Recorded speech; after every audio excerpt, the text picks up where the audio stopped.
Good evening friends. আজকে একটু সন্ধেবেলা ঘরোয়াভাবে আমি একটুখানি ব্রেড পিৎজা বানিয়ে তোমাদেরকে দেখাচ্ছি।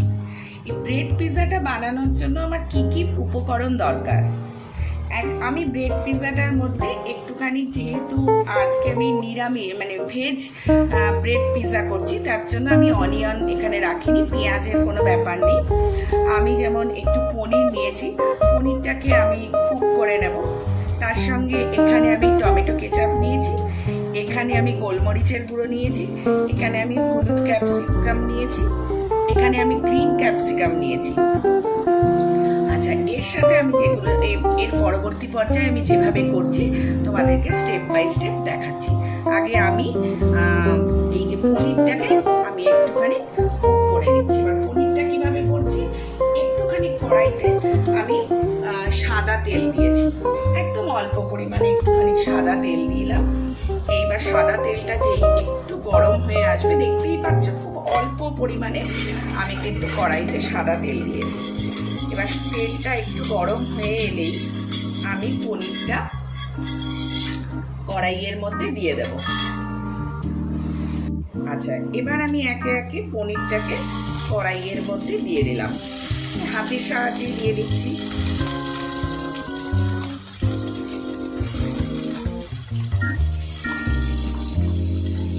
পনিরটা একটু হালকা ব্রাউনিশ, একটুখানি গোল্ডেন ব্রাউন একটু করে নিয়ে আমি সেই জিনিসগুলো তোমাদেরকে দেবো, এর মধ্যে দেবো। এর মধ্যে আমি দেবো একটুখানি নুন দেব। আমি এর মধ্যে একটুখানি হালকা অল্প করে যত সামান্য পরিমাণ টেস্ট অনুযায়ী একটু নুন দিলাম, একটু নুন দিচ্ছি। আচ্ছা, এর মধ্যে আমি একটুখানি সয়া সস দেব।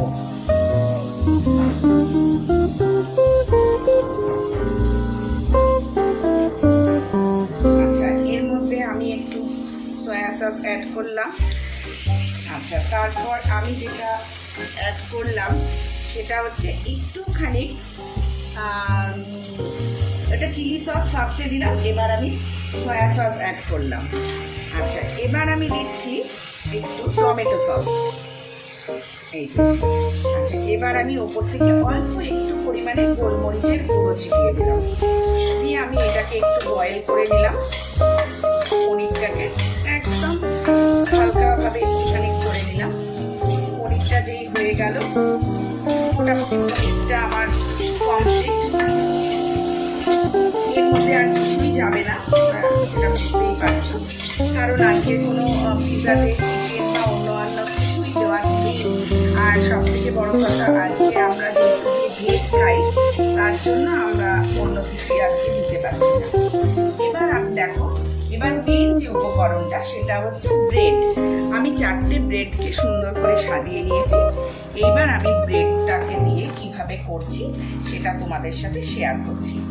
প্রথমে আমি একটুখানি টমেটো কেচাপ, খুব মোটা করে যে লেয়ার দিতে হবে তা না, যদি তোমাদের কাছে পিৎজা সস থাকে তাহলে অবশ্যই পিৎজা সস ব্যবহার করবে, আর তা না হলে রেড চিলি সস আর টমেটো সসকে একসাথে মিশিয়ে নিয়ে তোমরা ব্রেডের উপরে দিয়ে দেবে। এটা একদম ঘরোয়া পদ্ধতিতে, আর না হলে শুধু পিৎজা সস ব্যবহার করতে পারো। আচ্ছা, এরকমভাবে আমি প্রত্যেকটাতে একটু হালকা করে লেয়ার করে নিচ্ছি।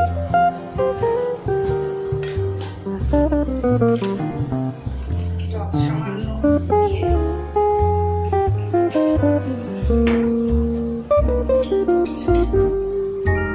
এভাবে একটু হালকা করে লেয়ার করছি।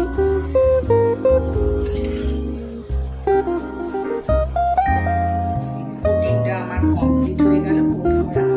প্রত্যেকটাই 4টেতেই কোট করে নিলাম। আচ্ছা, এবার আমি যেটা করব, একটা ছোট্ট এরকম বোলের মধ্যে আমি তোমার যেই জিনিসগুলো আমার লাগবে, আমার এই ছোট্ট বোলটার মধ্যে আমার লাগবে হচ্ছে, সেটা হচ্ছে আমি এই হলুদ ক্যাপসিকামগুলো এবং সবুজ ক্যাপসিকামগুলো সব দিয়ে দিলাম একসাথে। দিয়ে এখানে আমি একটু টমেটো সস এবং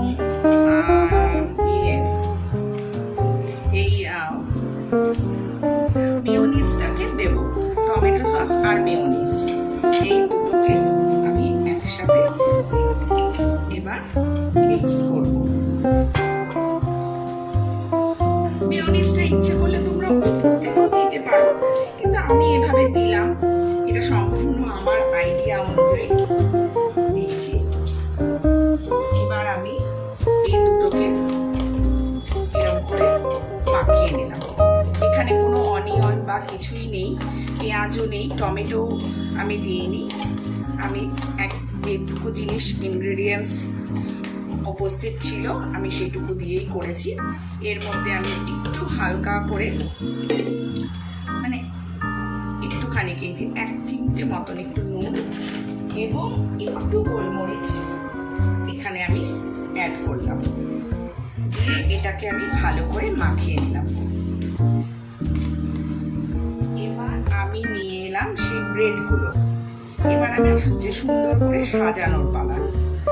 আমি এই একটু একটু করে হোয়াইট ইয়েলো বেল পেপারগুলোকে এইভাবে তোমার দিচ্ছি, তার উপরে একটু গ্রিন বেল পেপারগুলোকেও দিয়ে দিলাম, মানে ক্যাপসিকামগুলোকে। এরকম ভাবে যে যেরকম ভাবে সাজাতে পারে, যত সুন্দর করে সাজাবে খাওয়াটা তার উপরেই ডিপেন্ড করছে ভালো হওয়াটা।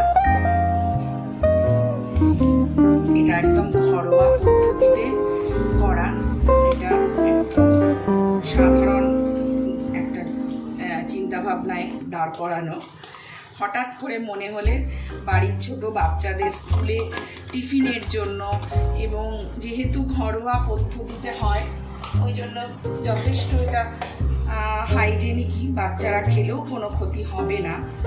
এবার হচ্ছে আমি পনিরগুলোকে একটু এর ওপরে সাজিয়ে সাজিয়ে দিচ্ছি। এই দেখো, এইভাবে আমি পনিরগুলোকে সাজাচ্ছি। এখানে একটু বেশি হয়ে গেছে, পড়ে যাচ্ছে বলে আমি একটু তুলে অন্যটাতেও দিয়ে দিলাম।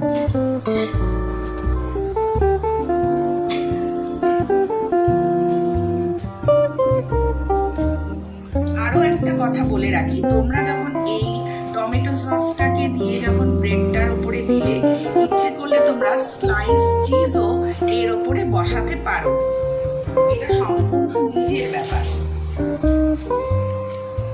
এবার উপর থেকে আমি আর একটুখানি 1 পিঞ্চ মতন এই যে একটু গোল চাট মশলা, এটা চাট মশলা একটু ছিটিয়ে দিচ্ছি।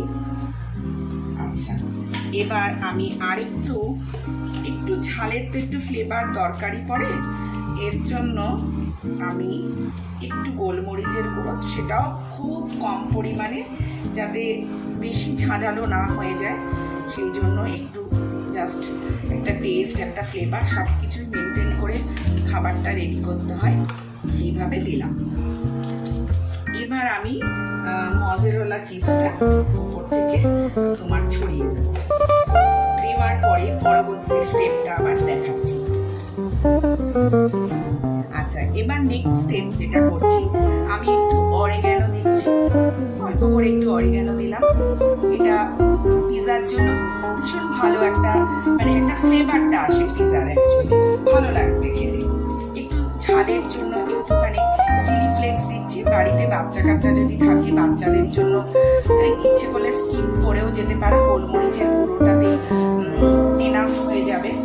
আচ্ছা, এবার যেটা মানে পিজার মেন ইনগ্রেডিয়েন্টস, সেটা হচ্ছে চিজ।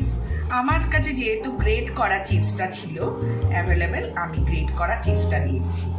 আবারও তোমাদেরকে বলছি, তোমরা যখন বেসটা তৈরি করবে, ইচ্ছে করলে তোমরা সসের ওপরে চিজ স্লাইসটাও দিয়ে নিতে পারো, এবং সেটা যখন মেল্ট হয়ে যাবে সেটাও একটা অদ্ভুত টেস্ট আসে। আর যদি কখনো ঘরে এই স্লাইস চিজ না থাকে, কিউব চিজও গ্রেট করে তোমরা দিতে পারো, বা স্লাইস চিজকেও একটু ছিঁড়ে ছিঁড়ে মানে ছোট ছোট করে দিয়ে তোমরা সেটাকে করতে পারো। আচ্ছা, এই সবগুলোতে একটু দিয়ে দিলাম, বেশি করে দিলাম, একটু বেশি দিচ্ছি, কারণ হচ্ছে চিজটা দিলে পিজাটা খেতে একটা অদ্ভুত টেস্ট হয়, এবং যখন সেটা মানে করা হয়, খাওয়া হয়, একটা দুর্দান্ত ফ্লেভার লাগে। এবার আমি একটা চাটু বসালাম। ননস্টিকের চাটু বসিয়ে দিচ্ছি। বসানোর পরে পরবর্তী স্টেপটা দেখাচ্ছি তোমাদেরকে। সেটা হচ্ছে আমি একটু বাটার দেব এর মধ্যে। আমি একটু মুছে নিলাম, নিয়ে আমি একটু বাটার দেব। বাটার দিয়ে আমি যেটা করব সেটা হচ্ছে আমি ওই ব্রেড চারটেকে সুন্দর করে বসিয়ে দেব।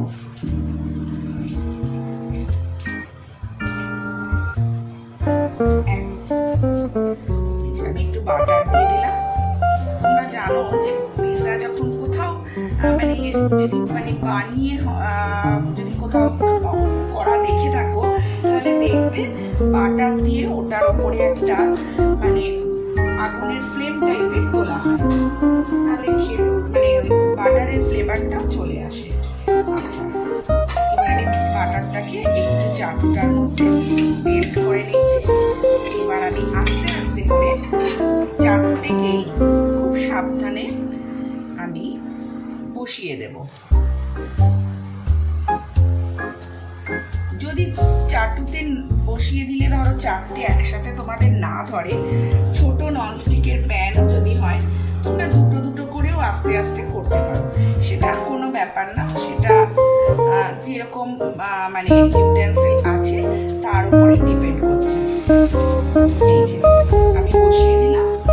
এবার আমি আরও একটু বাটার পাশ থেকে আমি দিয়ে দেওয়ার চেষ্টা করছি। আমি একটু এই যে আমি নিচে একটু বাটার দিলাম। এবার আমি যেটা করবো সেটা হচ্ছে আমি ঢেকে দেবো।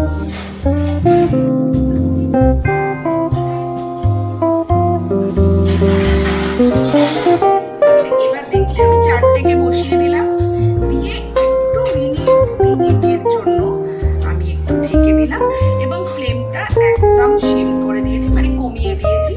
দিয়ে এটা 5 মিনিট বাদে যখন চিজটা মেল্ট হয়ে যাবে, আমি 5 মিনিট বাদে আবার ফিরে আসছি, তোমাদেরকে শেয়ার করছি। দেখা যায় এবার আমি ঢাকনাটা খুলে দেখলাম আমার চিজটা মেল্ট হয়ে গেছে।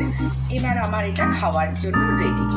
এবার আমি এটাকে নামিয়ে সুন্দর করে সার্ভ করব এবং তোমাদের সাথে সেটাও আমি শেয়ার করছি।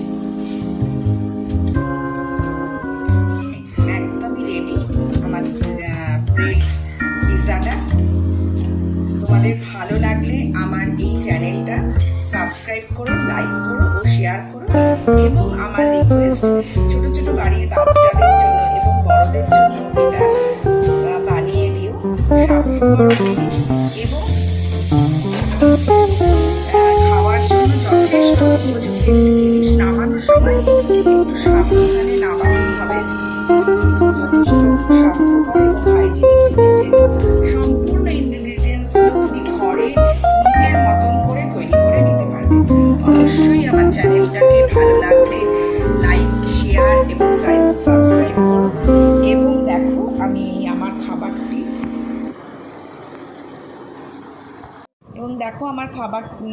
ব্রেড পিৎজাটা একদম সম্পূর্ণভাবে রেডি হয়ে গেছে খাওয়ার জন্য।